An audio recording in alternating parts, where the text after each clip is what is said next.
Welcome to Industrial Security Management Lecture Series on the topic Document or Information Security. And here we are going to talk about the basic concepts involving document or information security. Of course, the classification of document in the government or in the corporate industries. Also with the attributes of document security, criteria for classifying information, the so-called proprietary information and its types, and so with the cycle of information.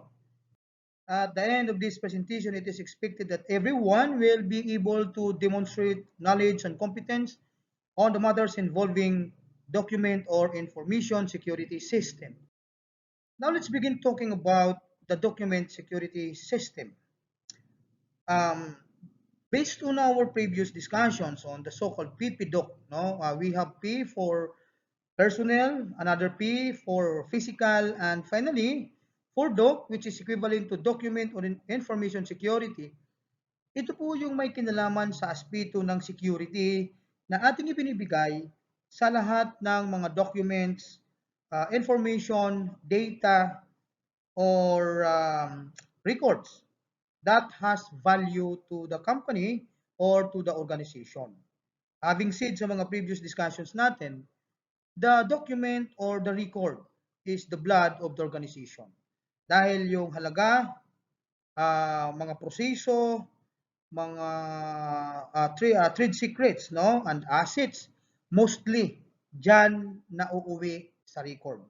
Dyan nauuwi sa paggawa ng document or information that contains the very value of that process, of that procedure, or that thing na mahalaga sa company or organization.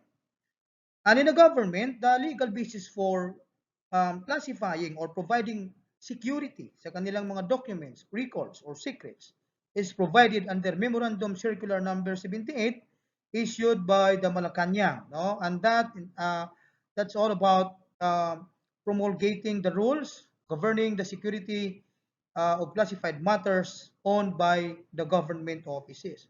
So in other words, doon po sa hanay ng ating pamahalaan, no, hindi lang sa gawain ang mag-classify ng security ng kanilang mga documents ay mayroong mandato. No, yan pong nakasaad sa Memorandum Circular Number 78 which was issued by the Office of the President during August 14, 1964. And accordingly, ang standard rules no in classifying document or information ay nakasalalay sa originating office. That means kung anumang departamento ito o anumang opisina ito, kapag sila po ay magbibigay ng classification as to the security of that document or information, ay manggagaling po sa mismong departamento o opisina nila.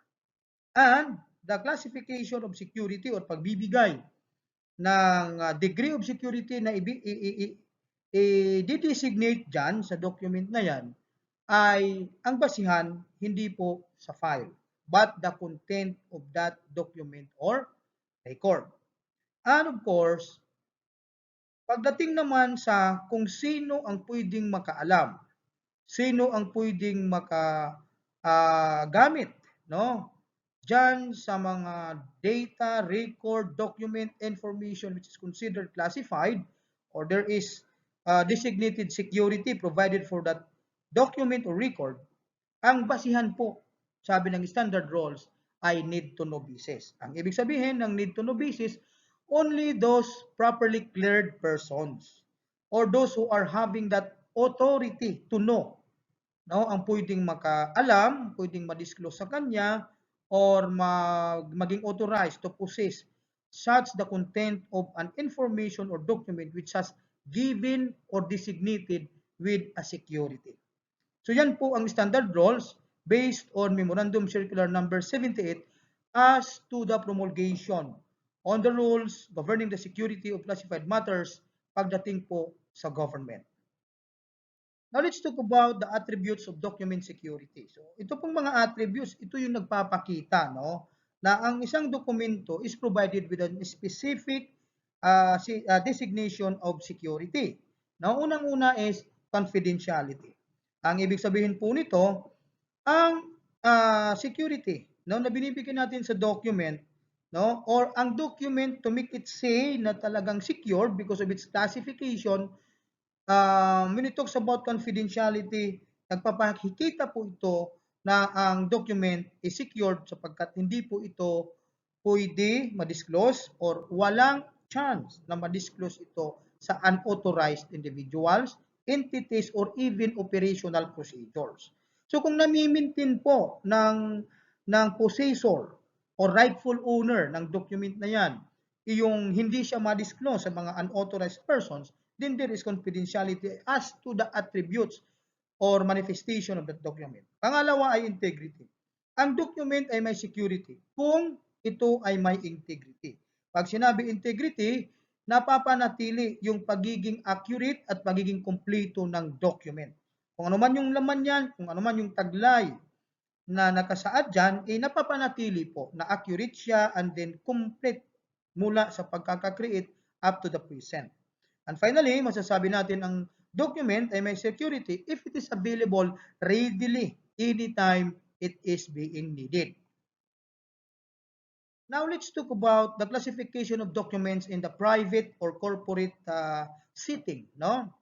So, kahit man si corporate or business, no, na sektor ay they also practice that classifying documents, no? Yung pagbibigay ng security sa kanilang mga dokumento. So, unang-una po yung tinatawag na class 1. Ang class 1 document in the corporate approach ay may katumbas ng pagkahulugan na vital, pinakamahalaga sa company na klase ng dokumento. Sapagkat ito ay considered irreplaceable official matter. Pag nawala ito, wala na po yan.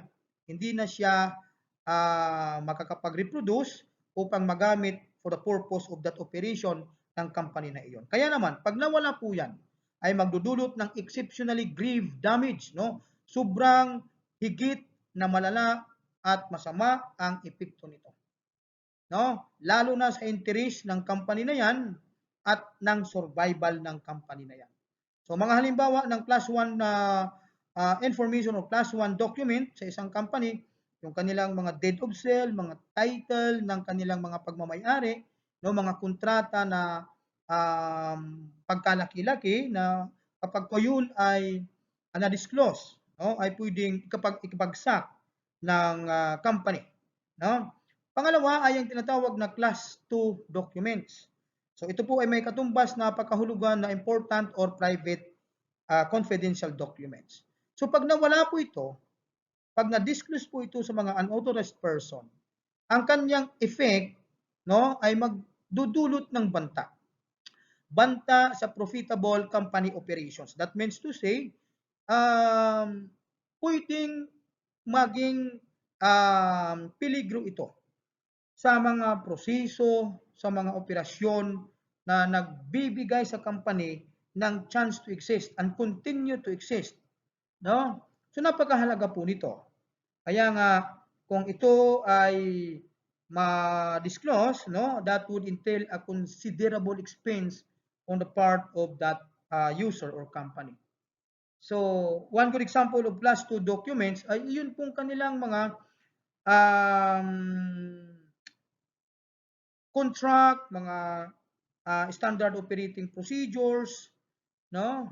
Papaano nila ang kanilang company ay pinapatakbo, kanino sila affiliated, kanino sila contracted, no? Yung kanilang mga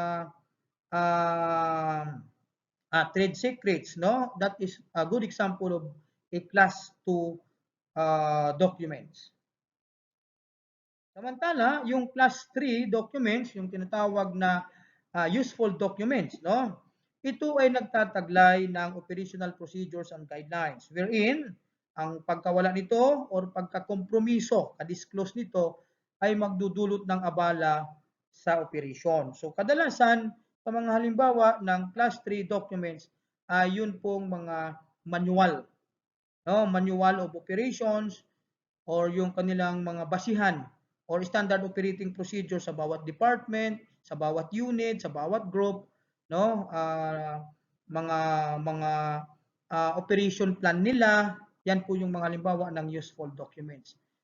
Samantala, ang Class 4 documents ay may katumbas na pagkahulugan na non-essential documents. So from the word itself, hindi ibig sabihin na non-essential, wala na po siyang silbi. Meron pa rin yan, of course, silbi. Kumbaga, ito yung pang-araw-araw na naitatala as to the record, information, because that is part of the daily routing. No? So, ito po, pagka na-disclose, ay hindi naman magdudulot ng damage but pwedeng magbigay ng prejudice to the company's interest. No? Meaning to say, pwedeng maka-epekto siya, maka-apekto sa araw-araw na operasyon, pagkaantala, no, pagkasira ng kumbaga prestige or even yung pang-araw-araw na operation plan because ang mga ganitong documents, though hindi naman siya ganoon ka-vital as to the existence, survival, pero ito po ay naitatala, naire-record araw-araw na nagiging basihan sa success, no, sa pang-araw-araw na routine ng operations. So mahalaga pa rin na nakikip safe ito because on the future, nagiging reference po siya katulad ng mga daily log, no? Daily log or yun pong mga mini-maintain natin na records, no? Katulad ng mga pumapasok na bisita, no? Naglalag sila. Yun po yun. Yung magandang halimbawa ng non-essential document. Now, paano naman si government mag-classify ng information? Kung meron po si private or si corporate, si government meron din. So, ganito po paano siya mag-classify ng information. Number one is the top secret. No? So, ang pinakamataas sa lahat ng dokumento na dinidesignate o binibigyan ng security classification. Tinatawag muli ito na top secret.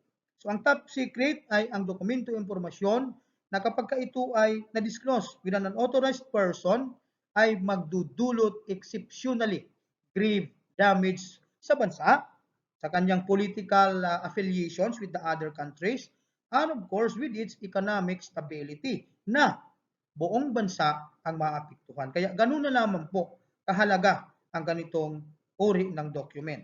So, sino ang pwedeng mag-classify nito? As to the rules, kung sino man ang head ng department na iyon, or ahensya na iyon, nasa sa kanya po ang authority to classify that top secret document.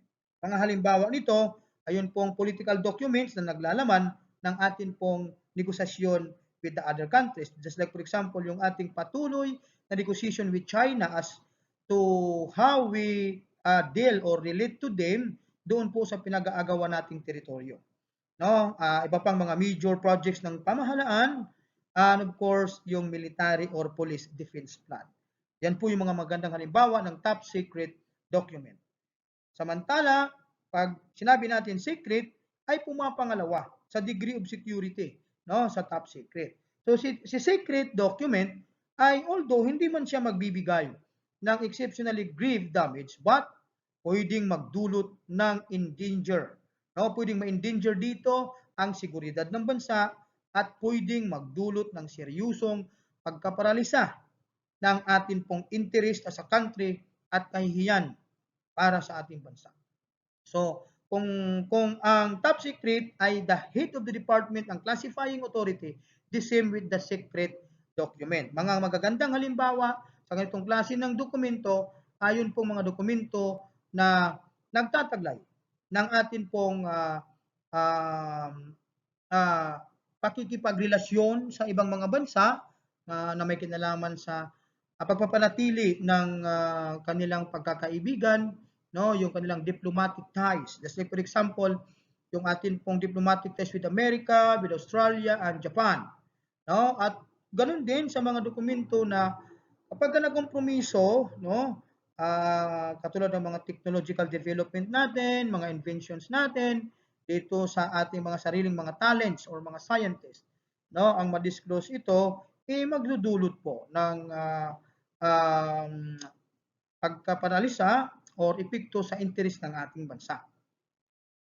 Samantala, yung sumusunod sa secret ay confidential.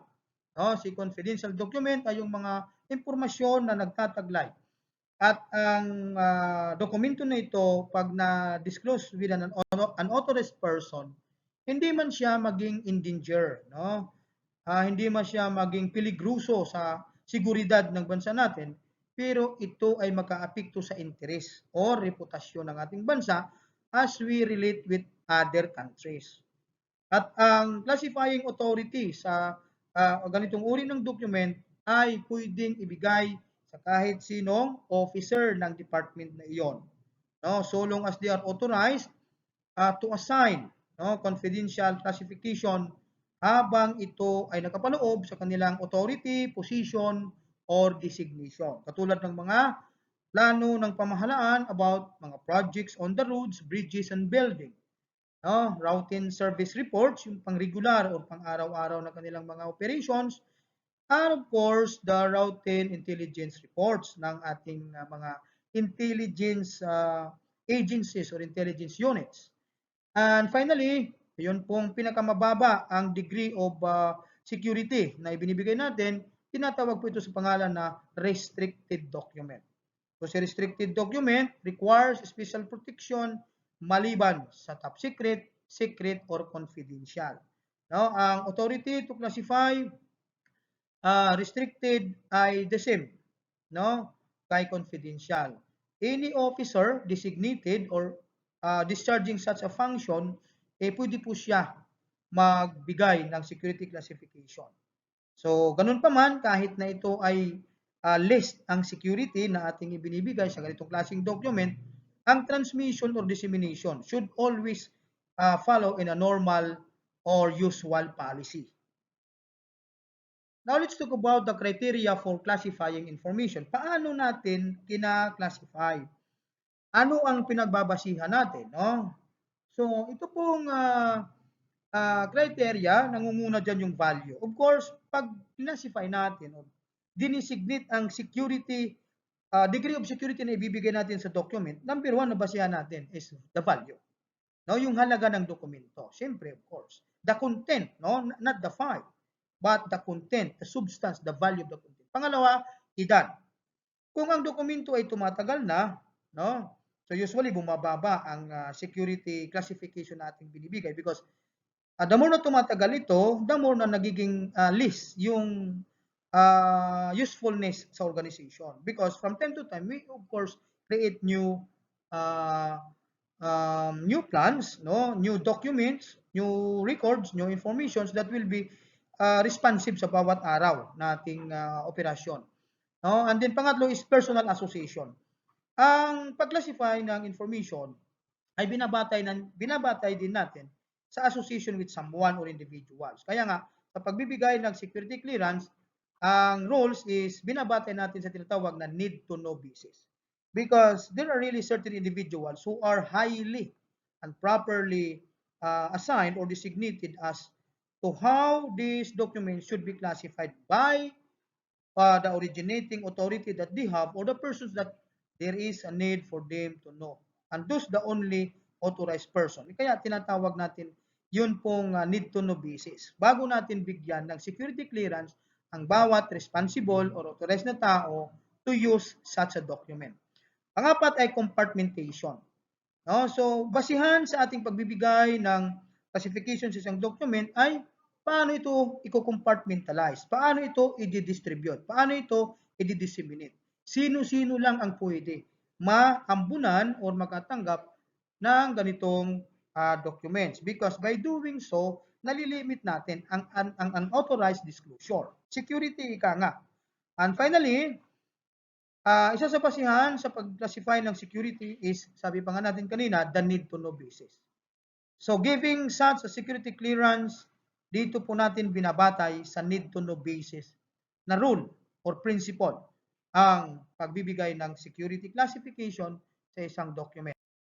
Of course, we have the so-called proprietary information. Sa mga corporate or private sector, and even in the government, no, they have the so-called proprietary information. Pag sinabi natin proprietary information, ito po ay mga data, record, information na nagtataglay ng content na mahalaga sa possessor or yun pong tinatawag na rightful owner.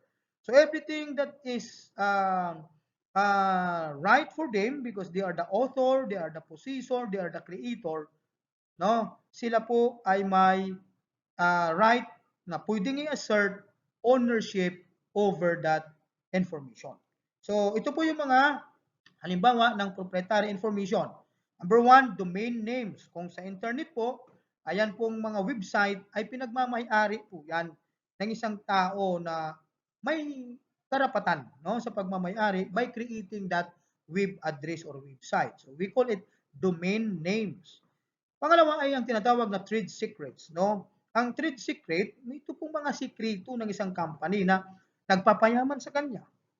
Ito po ang mga sikreto na nagamit niya upang patuloy siyang mag-exist, mag-survive, at maging advantage over sa kanyang mga kakumpetensya. So it can be either a formula, a pattern, a device, or compilation of information na mahalaga sa kanya, nagagamit niya for its existence, survival, and advantage over sa kanyang mga kakumpetensya. No? So one good example of trade secret ay halimbawa si Jollibee. Yung kanyang secret formula sa sarap ng kanyang ingredients, no, sa paggawa ng fried chicken. So ganun po 'yan. Of course, we have the so-called patents, no? Ang patents ay ang mga ginagrant, no? Ginagrant ng pamahalaan sa mga inventor, no? So kung ikaw po ay inventor, of course, you are the rightful owner of that something na naimbento. So kung ito po ay gusto mong i-manifest, no, in the interworld, in the inter-community, in the inter-society, that you are the rightful owner and you are secured being the possessor, inventor, creator, owner of that thing, ipapatent mo po yan.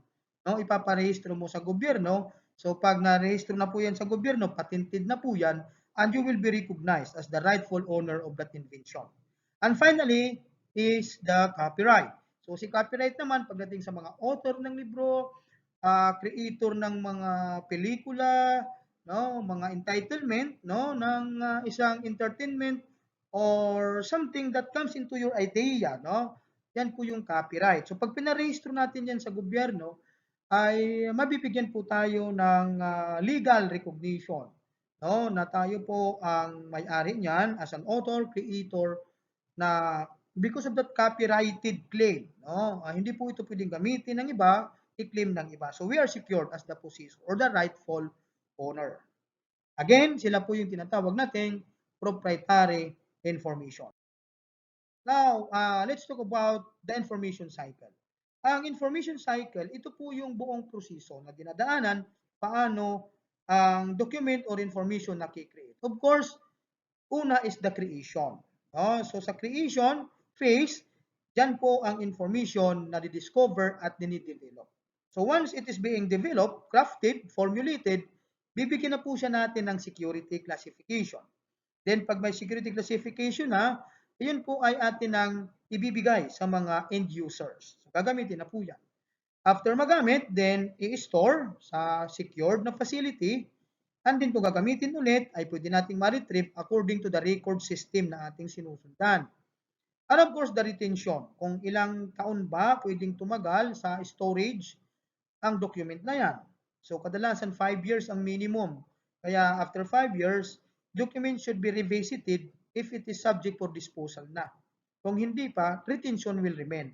No? So transfer sa ibang facility, kung ito ay magagamit pa pero hindi sa ngayon, no, on the future. So kasi itong mga bagong documents, usually yan ang ina-arrange for the present or current use. Pagka ito po ay mga for future use, yan po ay sinisit aside with another facility. So natatransfer po sila sa ibang storage. Ngayon, pagka after 5 years, if that is the policy of the company, pag ni-revisit na ang document na yan, subject for disposal, i-dispose na po natin yan. Speaking of classifying documents, meron po silang coding, no, para madali ma-recognize at mabigyan natin ng due na classification as to their records or filing system. So pag sinabi natin top secret matters, top secret documents, no, it is 8 by 13 inches in size, na papel, bond paper of course, no?